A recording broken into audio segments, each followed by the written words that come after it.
Hi friends, banana milk shake ಹೇಗೆ ಮಾಡೋದು ಅಂತ ನೋಡೋಣ ಬನ್ನಿ.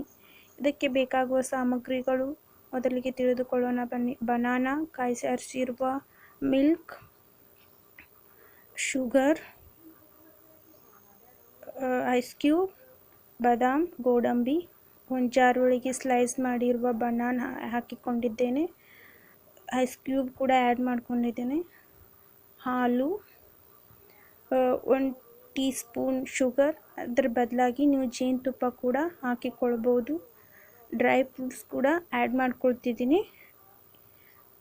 ಬನಾನಾ ಹಾಲು ಬ್ಲೆಂಡ್ ಆಗುವವರೆಗೆ ಚೆನ್ನಾಗಿ ರುಬ್ಬಿಕೊಂಡ ನಂತರ ಬನಾನಾ ಮಿಲ್ಕ್ ಶೇಕ್ ರೆಡಿಯಾಗುತ್ತದೆ. ಈ ವಿಡಿಯೋ ಇಷ್ಟವಾಗಿದ್ದರೆ ಶೇರ್ ಮಾಡಿ, ಲೈಕ್ ಮಾಡಿ, ಪ್ಲೀಸ್ ಸಬ್ಸ್ಕ್ರೈಬ್ ಮಾಡಿ. ನಮಸ್ತೆ.